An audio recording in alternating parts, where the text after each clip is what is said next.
Sunday evening, 8 p.m. here. What's happening, everybody? Hopefully, this time will work for all of you. A new time, 8 p.m. on whoop, 8 p.m. on Sunday. I'm going to try to do everything at 8 o'clock. My videos go up 8 p.m. Wednesday and Friday, and streams go up Sunday, possibly Wednesday, 8 p.m. So, anyway, today, if there's anybody who's got a few questions, please feel free to ask in the comments. Keep everything respectful. And I guess the first thing that I want to talk about happens to be the fairly new, 3-week-old entry requirements here. Because I had somebody ask me the other day, and I was curious to know about the policy with the vaccinations, which do your vaccines expire at any point? And apparently that's unimportant at this juncture, as long as you have had your vaccines. And I'm going to read the requirements real quick. The pre-arrival requirements: vaccinated travelers must have the following documents for entering Thailand: a valid passport or border pass for arrivals via border checkpoints, a certificate of COVID-19 vaccination. Everybody 18 years of age or older must be fully vaccinated with an approved vaccine at least 14 days before traveling.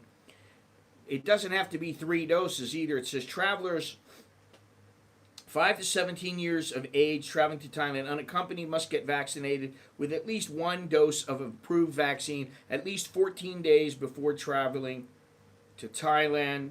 Those traveling with parents are exempt from the requirement.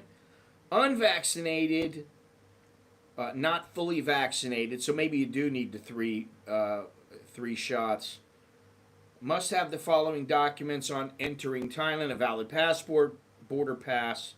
But you also have to have a negative test result, RT, PCR, or professional ATK within 72 hours of travel, and then you're free to go anywhere. Vaccinated travelers, all you have to do is show your proof of vaccination and your passport, of course, and you're in. So it doesn't say anything about these vaccines expiring. It says the unvaccinated, not fully vaccinated travelers without a negative test result within 72 hours of travel are required to follow the public health instructions and guidelines as deemed appropriate by the health control officer at the point of arrival. All expenses incurred will be the responsibility of the travelers.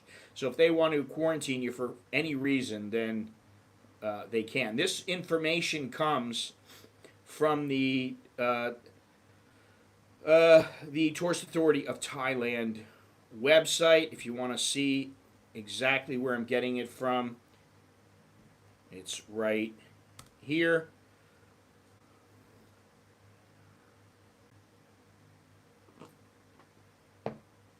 They were not specific in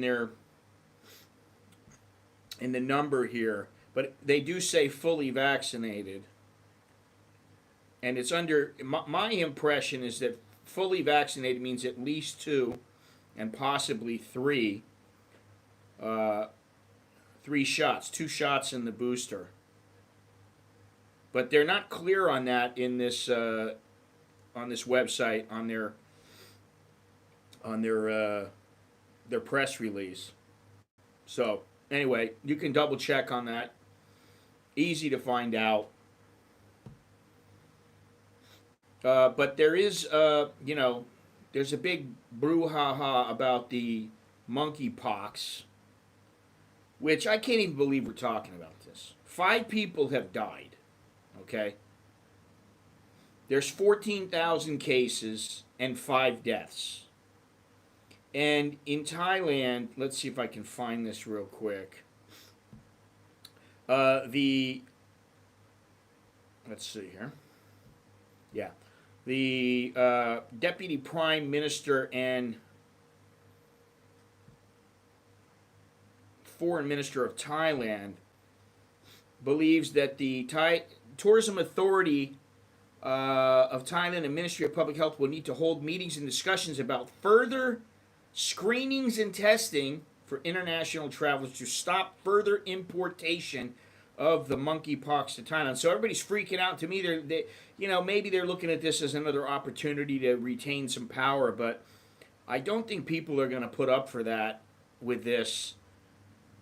There's too much business to be done, too much money to be lost because of something like this. You got one guy who's been caught, and this was a Nigerian guy who apparently, let's see here, as I found an article about exactly what went on with him. He was caught in Cambodia. He went on the run. I was under the impression that he was in transit, but that's not the truth. He was a tourist and he had overstayed his visa, and he was diagnosed with monkeypox in Phuket. And apparently he had visited 2 entertainment venues, which is not good if you got some contagious disease. I mean, besides, the clap or something like that. And 142 people are now being screened for the virus, a health official said, adding that the man had unprotected sex with a woman. So, I should say something because, there is this buzz in the media about the monkeypox being strictly a homosexual disease. That's not true. Now, I don't know the percentages or anything like that. It may be furthered because of the activities involved, because, I don't know the specifics, but I will say that I've read numerous scientific reports that say it's not only a homosexual virus, and this guy had sex with unprotected sex with a woman. I'm wondering if she was in one of those entertainment venues, which that doesn't bode well, because who knows how many guys she slept with after she slept with him. So, after learning of his diagnosis, he fled his Phuket accommodation, turned off his phone, and failed to respond to police or health workers' messages. The simple fact that he's causing such a problem in the news, at least, because people are reading about this, people are hearing about this, and it frightens people. Not everybody is like, hey, I'm not all that frightened by it. I'm not all that frightened by COVID. I mean, I don't want to get it. I'd rather not get it. I'd rather not get any of these things, but frightened is a strong word. But what this guy's done, it's one case. Nobody's died here. And they're already talking about, we're going to have to start screening people and doing this and doing that. Oh, my God. It's ridiculous. So he caused a hell of a lot of trouble for Thailand.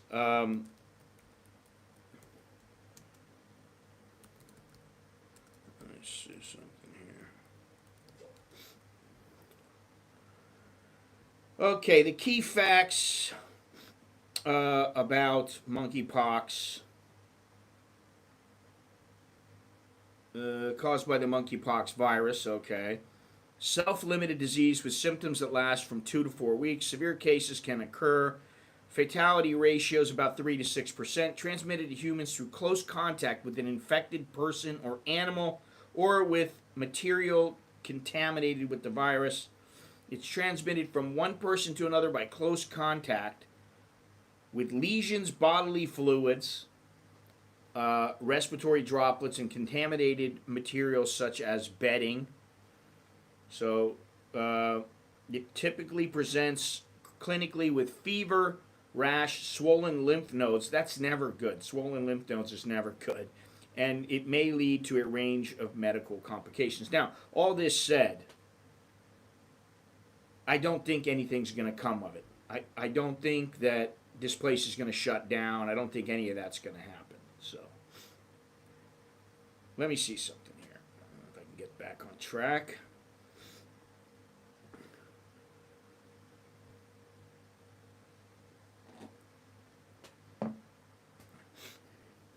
You're saying 4 doses to date, and you need to report 24 hours from arrival. When was this that you arrived? Because if it was before July 1st, that would have been the case.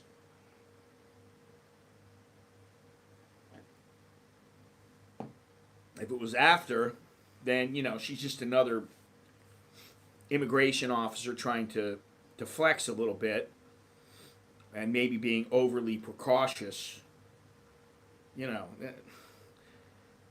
I think one of the biggest problems here and everywhere is there's not a lot of consistency. How many times has Fauci flip-flopped? How many times has Biden flip-flopped? How many times have they flip-flopped here? It's ridiculous, you know. Good morning or good afternoon, everybody. Good afternoon. Good evening, depending on where you are in the world. Like I said, I'm going to try to start streaming and putting my videos up regularly at specific times. I'm going to try to stick to those. And so 8 o'clock seems to be the time for me, 8 p.m. Sunday, Wednesday, and Friday. And sometimes, well, no, we're just going to say Sunday, Wednesday, and Friday. So good that everybody can be here, or some people can be here. I appreciate it. Don't forget to hit the like button if you like this or you like the channel, whatever I'm doing. I'm trying to ramp it up a little bit. But let me go on here. Yeah, only 5 deaths so far worldwide, so I would not be too concerned. But, you know, who knows? They could turn it into another yellow fever, you know. And I'm looking at a picture here. If you want to see a picture of what the monkeypox looks like. This is not too nasty or anything like this, so feel free to look at it.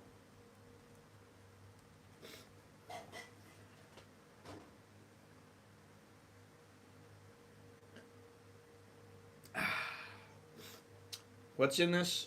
Strawberry, banana, apple, and what? Well, what's in this? Strawberry, banana, apple, and that's it. A little vanilla protein.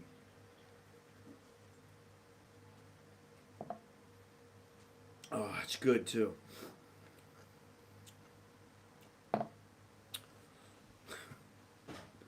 Well, not... You know what's so funny is that really none of the people that I hang out with are tired, old, drunk sexpats. None of them. And I mean, I used to be in, you know, I used to hang out in the bars when I first got here, and I used to get drunk. But I was a lot younger then. You know. How long are you going to just spend every night out partying, getting drunk? I don't know. For me, that got a bit old.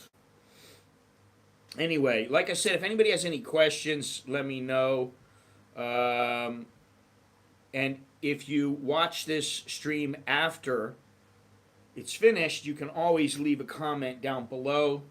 You can contact me. You can look in the description. There are ways to contact me. So, let's see here. Now, I found this, you know, it's still the COVID and the viruses and, oh my God, we're all going to die. It seems to still be prevalent, despite the fact that, you know, okay, well, let's open up, and it might be dangerous. You might want to keep wearing your mask, even though you don't have to wear your mask, but it might be dangerous, so you better be careful. But let's get back to normal. I found an article from a few days ago about COVID shortening your manhood. Now, it's certainly, I don't know, I haven't had it that I know of.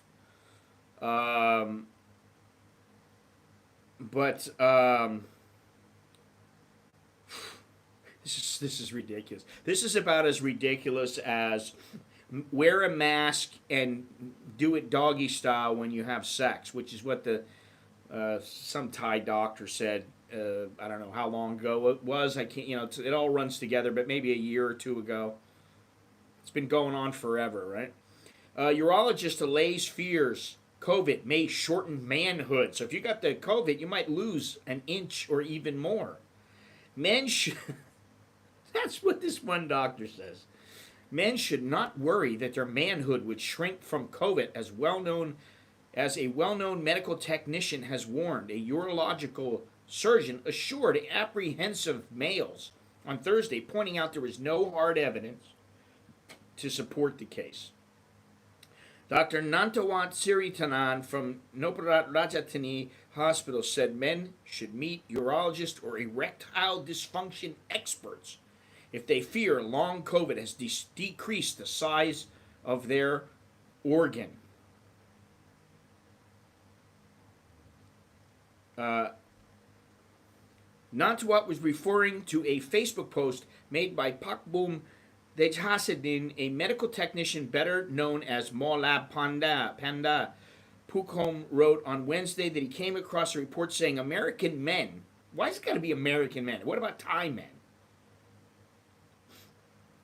American men, and I can assure you it has not happened to me, experienced a shortening of their organ by 1 to 1.5 inches after they contracted COVID. Now, I haven't contracted COVID that I know of, so who knows? If I contract it, maybe it'll happen. I don't know. Pakpum went on to explain it had been reported COVID could cause erectile dysfunction by causing blood clotting at the male sex organ, and with reduced blood flow, the organ could fail to reach its optimal size.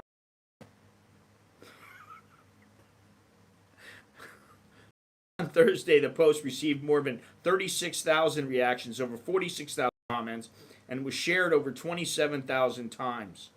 Nantawat said it was possible, theoretically at least, that COVID could cause male organ inflammation, resulting in blood clotting, but he hastened to add that a number of such cases, both in Thailand and abroad, were very few, and there was no hard proof COVID caused a shortening of the male organ. Nantawat said the patient could have been paranoid that their organ had been affected, or maybe he was delusional and he'd been drunk and he just thought his dick was bigger than it. He just thought it was normally bigger and he was lying to himself. I don't know. There could be other causes for a shrinking organ, the urologist added, including age, obesity, and other diseases such as Peyronie's disease. He advised male patients to see a urologist or erectile dysfunction expert before jumping to a conclusion that COVID in itself had shortened their organ. I almost find it, well, I do find it humorous that they even printed that. This was from The Nation. This was from The Nation, and they actually printed that. So, very interesting. You have a lot of books behind you. I always thought you were a well-read person. Well, I used to have a lot more than that, but I got rid of some because they take up a lot of room. COVID is so last year. Now it's monkeypox. Yeah, let's get with the program. Doesn't everybody know about monkeypox?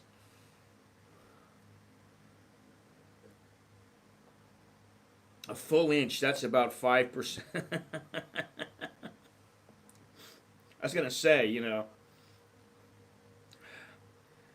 that may be a better COVID test than the PCR test. Well, how about just you can't smell?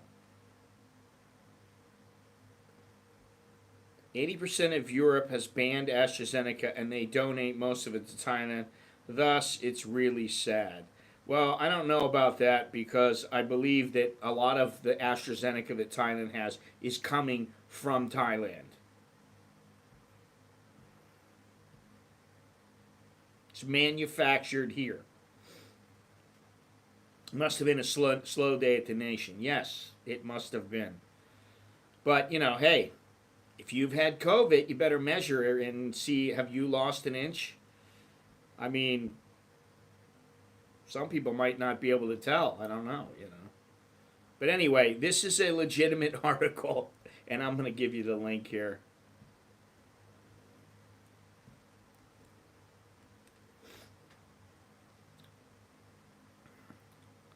There you go. That is that one.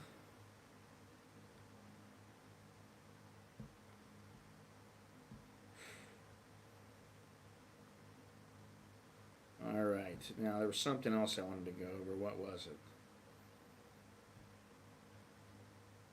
Oh, yeah. Well, in case you don't know, there's a lot of people that are, and there are all these different reports that come out, and I always take them with a grain of salt. But this one, it seems kind of realistic to me.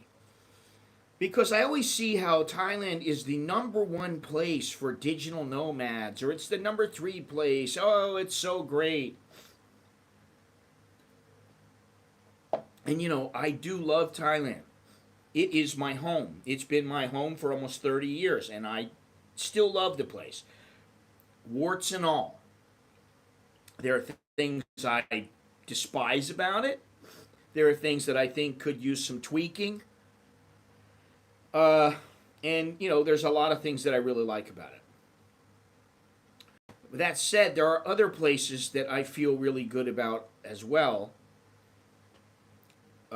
I don't know that I feel as good about them, or I would feel as good about them if I were living in the places. There are places I've spent, a month or two or longer, but I like Singapore.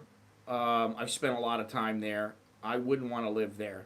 Cambodia, wouldn't want to live there. However, in this report, and let me see, this comes from the Global Remote Work Index. Thailand ranks 41st out of 66 for best destinations for remote work. So in other words, there are other better places for you to work if you want to work remotely.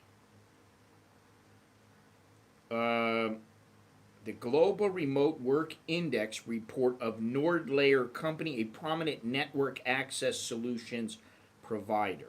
According to the survey, now let's see here. Okay, I have a link to the survey. Germany was ranked top, followed by Denmark, the United States, Spain, and Lithuania. That right there just makes me kind of wonder. I have not read this article beforehand. I just read the first paragraph of it, and that was enough to say, okay, we got to talk about this. The survey was based on 4 dimensions: cybersecurity, economic and social conditions, digital and physical infrastructure, and COVID-19 response and handling. Thailand received a score of 0.687.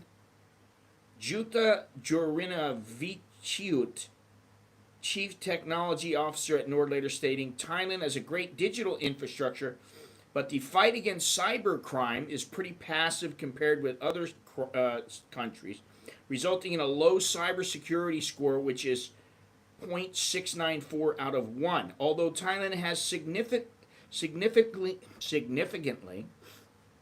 high tourist attractiveness.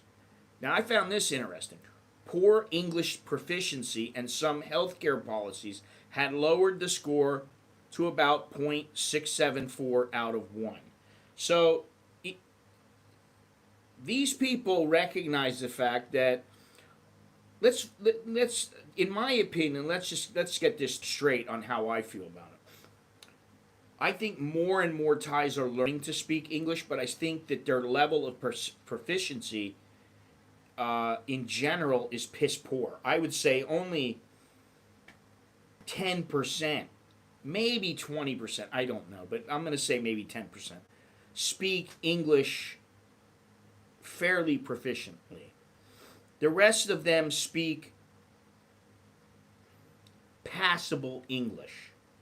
And then the majority speak only a few words. They may understand, and this whole shyness about speaking and, I don't want to speak, I don't want to say it the wrong way. All that's got to go by the wayside, and, it's a cultural thing. So I don't know what the deal is, but low mobile internet speeds also lowered the country's score in the digital and physical infrastructure category, 0.637 out of 1. Now that I don't see, because my digital internet speed tends to be pretty good. Good morning, good morning. Oh, that's right, Fire Dude, you are in Singapore. The way that I understand it and the way that I've seen it is Singapore is pretty good to make money, but it gets boring and monotonous and sterile quite quickly. And, you know, like I said, I've spent a fair amount of time there. I've been there probably, I don't know, 12 times, 15 times, something like that. And on one occasion, I stayed for a month straight. And then I came back and spent a couple of weeks. And, you know, so I've spent enough time to, I got a feel for the place, and it's not a place that I would want to live. And, you know, this is the thing. Hopefully in the next year or two, in the near future, I'll go to Ecuador and maybe Portugal and I don't know, somewhere else. Hopefully. We'll see. If I go to one of those places, I'll be happy. One or two of these places. But just today, my wife asked me, you know, do I think I'm going to live here forever? Will I ever live in the United States again? And the only reason I could see myself living in the United States, quite frankly, is to help her get a green card, because she would need to stay there in the U.S. for a period of time. And other than that, no. Once she got the green card, be like, all right, let's get out of here. Let's go stay somewhere else. I don't want to live there. And I think a lot of people now, I had an old friend, a guy I grew up with. He was 12 years old or so, and I was about, let me think here, I would have been maybe 15 or 16. And he was a younger brother of one of my friends. He just contacted me and said, hey, you know, I've been to Thailand a couple times when I was in the military. He went to Kanchanaburi. He really liked it. And he's looking maybe to retire somewhere once he's done with his current profession, which will be in a couple of years. And I said, well, you know, you might want to give Thailand a look. It certainly is one of the better places to move if you want to become an expat. But there are other places too, you know. So some people don't like this place. Some people prefer the Philippines. Some people prefer South America. I know one guy in particular that lived in Argentina for a while, and then he went to Chile, and then he went to Ecuador. He didn't really like Ecuador as much as Chile, and then he went to Peru. He moved around. He moves around like every 2 years. He moves somewhere different. So, anyway. 41st, poor English language proficiency and healthcare policies. I don't know what they're talking about with the healthcare policy. Now, if you don't know already, supposedly they are going to make it mandatory that you pay your 300 baht to get into the country, which I don't think is really a bad thing or a big deal. It's not much money. Eventually, you know, everything is not much money, not much money, not much money, and then they price themselves out. And that's, I kind of feel like that's what the Thais may do. But let's face it, there are a lot of knuckle-headed people who don't care what they pay. They'll save all year to come to Thailand for 2 weeks, and if they're paying a little bit less than they would pay for, at home, they're more than willing to come here. There are plenty of horny guys that want to come here, and they're like, well, I would pay $1,000 in Las Vegas where I live. Well, I can go to Thailand and for $100. I can have a great time, you know. So I don't think, you know, I think that eventually they're going to price themselves out, but I don't think that in the long run they're going to be able to sustain the number of tourists that they've had in the past. And I do think it's going to grow again, and they're going to get the numbers up and everything. But I think after a while people are going to realize, hey, this place is not the bargain that it used to be. Where is, you know, flying is a lot more expensive now. and I've done my checking. I can tell you, I mean, I used to pay $700 to fly from LA to Bangkok, and I would pay $250 to get across the country. So $950. And we paid around $1,000 the last time, $1,000 per person the last time we came over here. But I checked the other day; it was $1,400 per person. Starting a business, but told American, and some countries don't need Thai partnership. You know anything about this? It really depends on the business. There's I forget what it's called now, a treaty of amity, something like that, between Thailand and the United States. But you really need a lawyer to do that, to figure all that out, and to figure out what kind of business you're going to have, and if that's going to apply. And I don't know. I hang out with another American guy. He was about to start a business, but told American in some other country. Yeah, I don't know about the other countries, but I would say this: if you're going to start a business here, especially if you're going to do something using the amity treaty, don't come here expecting to start a business with $1,000 and you're going to make a bundle of money. You're going to get rich. It's not going to happen like that. It doesn't work that way. And quite frankly, I would be very, very leery. If you don't know this culture, I would be very leery about starting a business here. If you've got a bundle of money behind you, like, you're somebody that works for a big hotel chain and they want to start something up here or something like that, that's a little bit different because you have a lot of backing behind you. You have a lot of resources. You have people that can help you, and the fact that you don't speak the language and you don't know the country is less important. But if you're on your own, even if you have a Thai wife and you come over here and you want to start some business that you think is going to, aside from a little tiny restaurant or something like that, yeah, I would be leery about it, man. Anything that we ever started here, it would be like, I let my wife handle it all. I wouldn't take care of anything aside from maybe giving some of my input, my feedback. Other than that, I wouldn't want to get involved with the business end of things because you are a foreigner here. And that doesn't necessarily mean you're going to get screwed at every turn. Business is hard no matter where it is, even in your home country. But I would be very, very careful. I would be careful here. That's what I would say. Be very careful. Don't spend every penny you have, every dime you have, to start some little business, some little coffee shop. This is gonna make me $3,000 a month. You put $1,000 in, you think I got $1,000 and $1,500, and that's going to be enough. That's not going to work. And if you remember, some of you may remember the guy Tom who used to come into the streams once in a while, kind of big guy. I think he's living up in Isan somewhere now, but he actually did something with the Amity Treaty, and he had a lawyer take care of everything for him. And he used that business for a little while, and then he transferred everything to Singapore, and then he ended up closing that business as well. So my street doesn't flood. We don't flood here. Out towards Lot Prow, there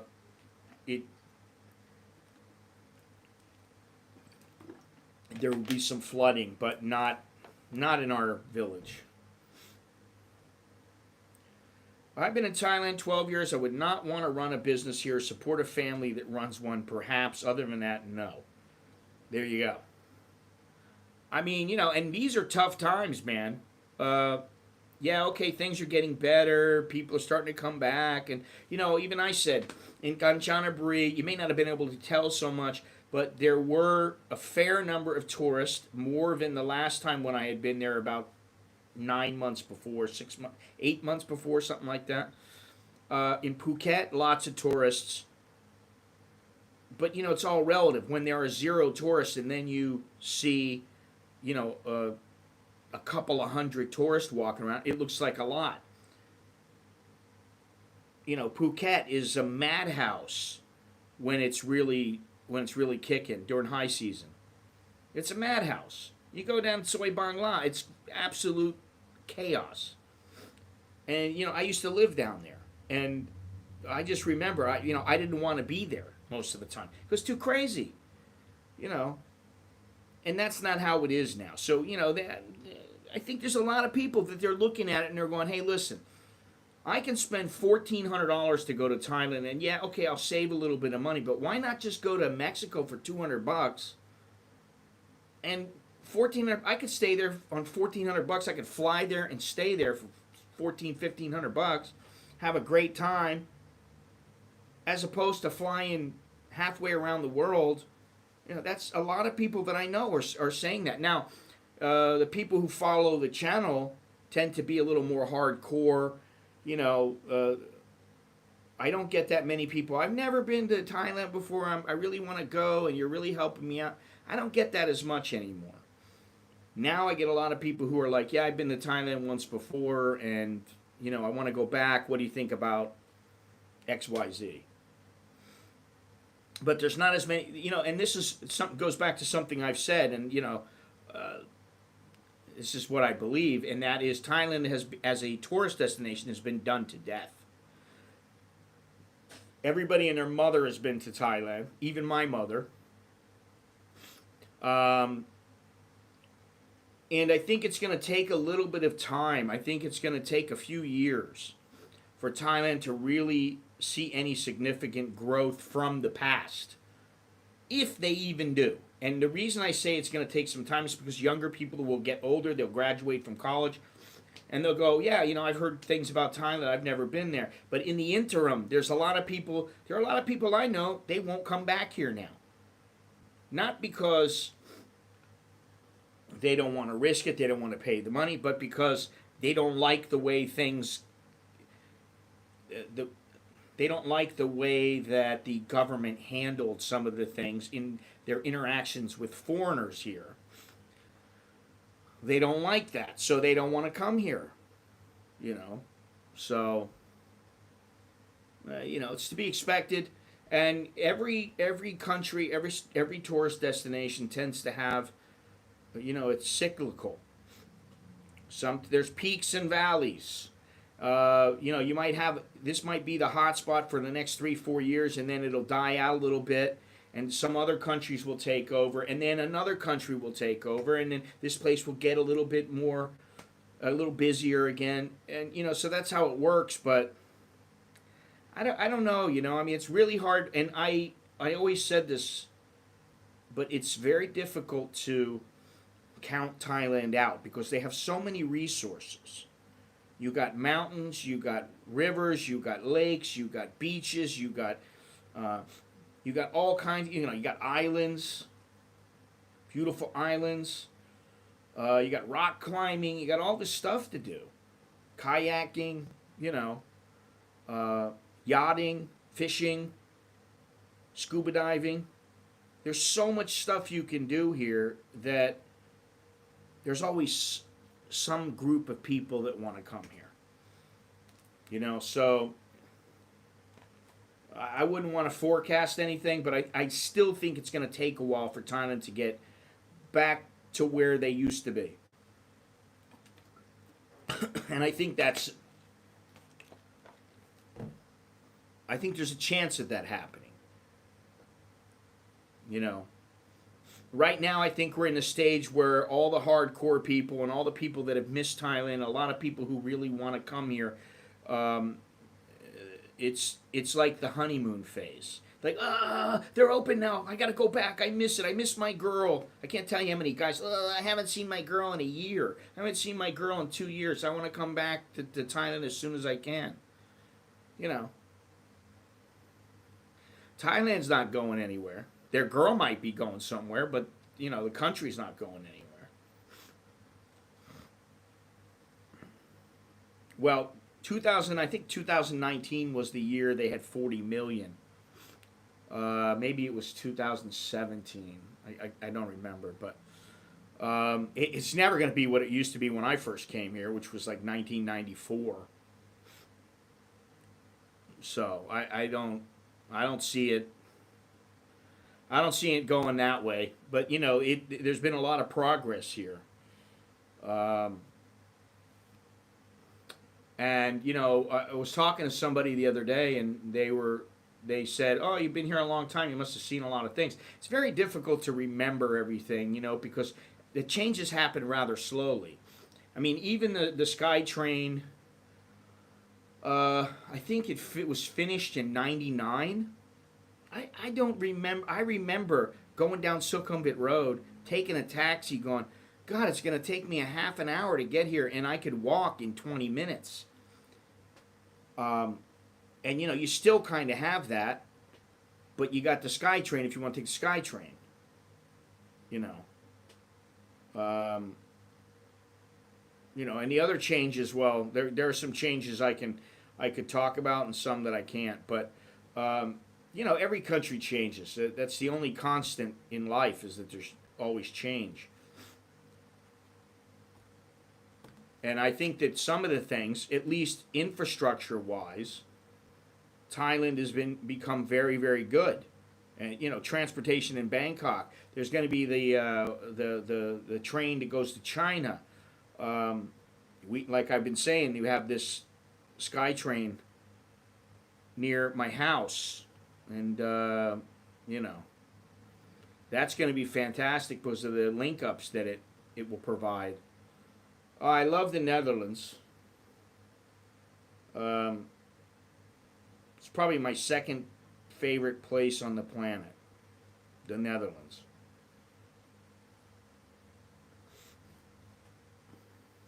I don't know. You know, it used to be my favorite, and then Thailand took over. I don't know. There might be something up above it, but it's one of my favorite places.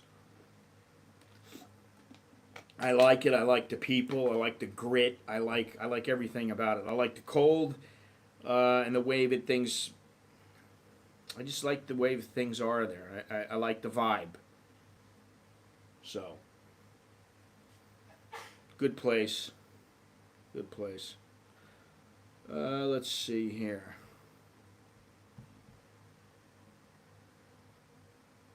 One thing that I was going to say is this Wednesday, I will not be streaming, but I will be at a marijuana farm, and I will be filming at this marijuana farm so that I can put up a video, hopefully on Friday.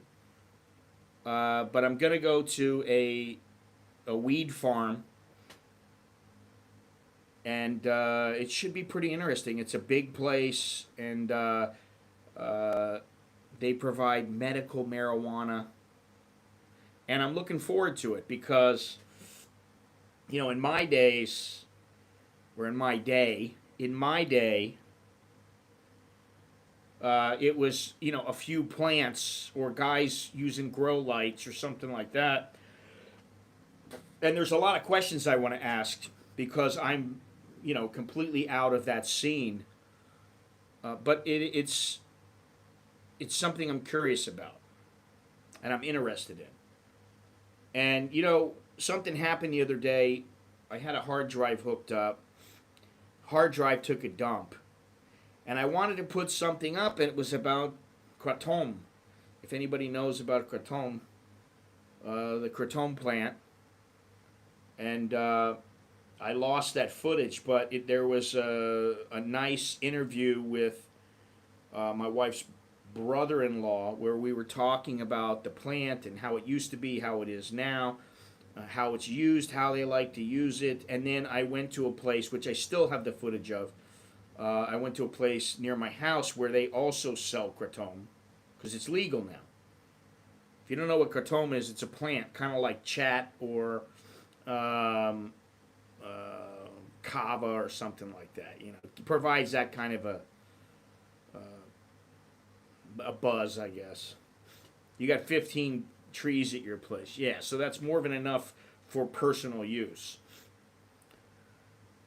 It's a plant, and you use the leaves and like the stuff that I got nearby here was the green leaf type, whereas the other stuff was the green veined type of kratom, where the other stuff was the red veined, which is the stronger, better type of kratom, uh, which was great.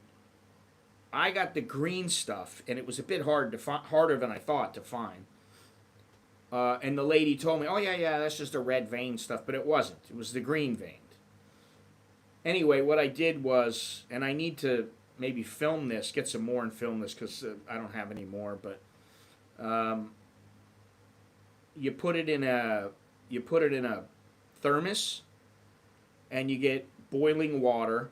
You pour the boiling water in there, and then you get some like lemon, squeeze the lemon in there, and let it sit for, I think it's 25 minutes was the time that I set to let it steep. And then you mix it with a little honey or a little of, like I had some, what's that stuff called? Stevia plant. You just put a little of the stevia in it and it sweetens it. No, you can chew the leaf or you can make tea out of it.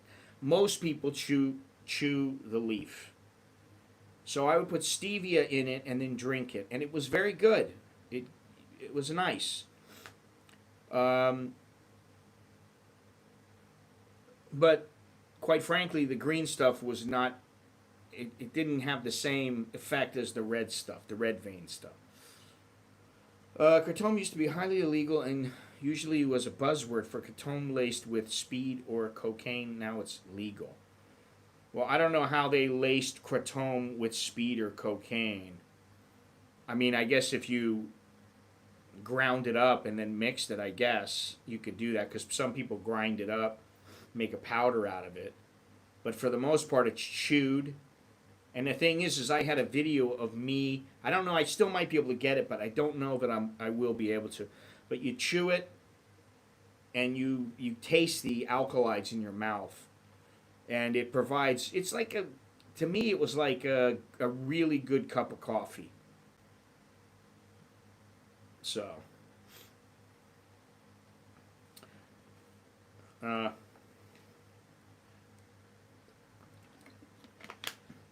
well, I can tell you that a huge bag, I think it's a kilo, is 400 baht.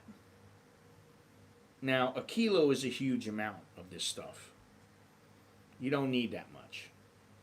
So, 20 baht is probably enough for, like, you can make tea. If you're going to only chew it, then, I mean, it's, like, enough to last you for a while. The stuff will go bad before you can use it. I mean, unless you're chewing it every minute of every day, which some people do. I didn't do that, and I don't want to do that. But, anyway, like I said before, if you have any questions, feel free to stick them down in the comments or go down in the description and message. You can get yourself a shirt, or you can join the channel just by hitting the join button. But you can get yourself a shirt, a hat, a coffee mug, whatever, to help support the channel. You can do that. Everything is down in the description. I'd appreciate any help. So yeah, take that into consideration. We're going to wrap it up in a minute here. I won't be streaming, aside from the special occasion, I will not be streaming for 2 or 3 hours anymore. And there's a couple of reasons for that, but those are really not important. So generally what I'm going to do is stream from about 30 to 45 minutes. This stream's we're already at 49 minutes. And I think it's important that they're not too long. Volunteer visa, what about them? Last I heard, they were no longer available. They weren't issuing them. But that was a couple of months ago, so I don't know. They may have reinstated it. I don't know. But you're going to have to get the visa if you want to volunteer. So you won't be coming here and going, I want to volunteer. They'll get me a visa. It generally doesn't work that way. You're on your own most of the time.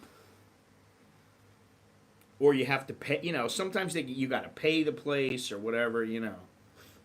Yeah, I don't know about that, man. I would just make sure you do it legit. That's what I would say. Um, yeah, I would just say do it legit. If you can't get the visa, then don't. I wouldn't do it, especially to volunteer. You know.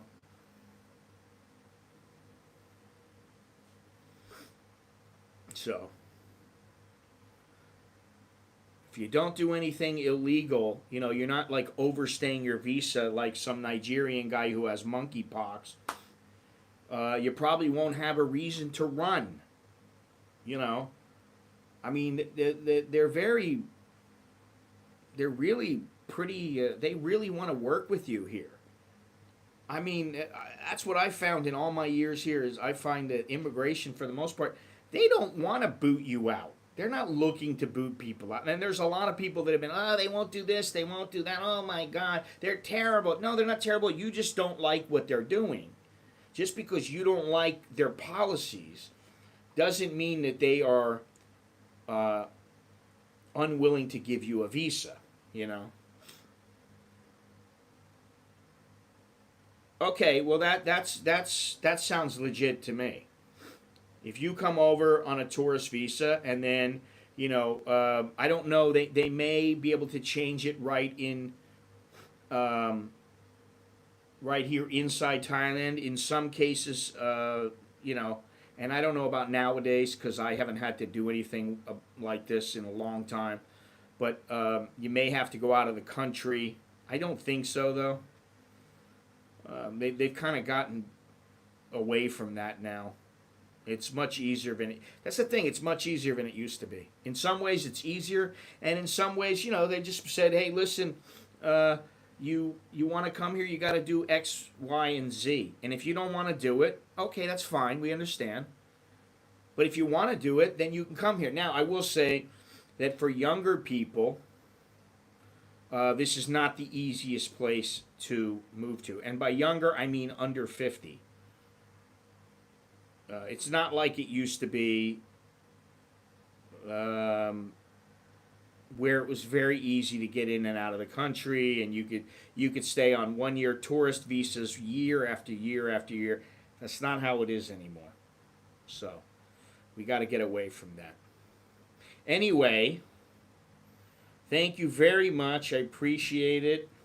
I appreciate everybody joining me.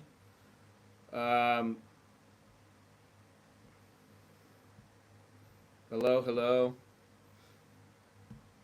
And I'm not sure the next time I'll stream, but Sunday, Wednesday, Friday are going to be the days where I put up a video or a stream. And like I said, I'll be going to the ganja farm on Wednesday. I'm looking forward to that. I'm anticipating a very informative and enlightening experience to go there. It's been a long time since I've been around this stuff at all. A long time. And, things are a lot different now when it comes to pot than they were when I was, say, 17, 18, 25 years old. That's 35 years ago, 40 years ago. The weed is different. The vibe with the whole scene is a little bit different. Everybody is into the quality of stuff is very, very high. Whereas before it was, either Mexican dirt weed or Colombian gold or Panama red or Thai stick, and it just wasn't the same as it is now. It's these times are changing, for sure. But anyway, thank you very much for joining me. Like I said, please hit the like button, click subscribe if you wouldn't mind. Go down in the description, and if you want to contact me or whatever, leave a comment. And until next time, that's all I have. And until next time, choke the loud jerk and my. That is good luck, and see you later. All right, I'm out of here. Good night. Good morning.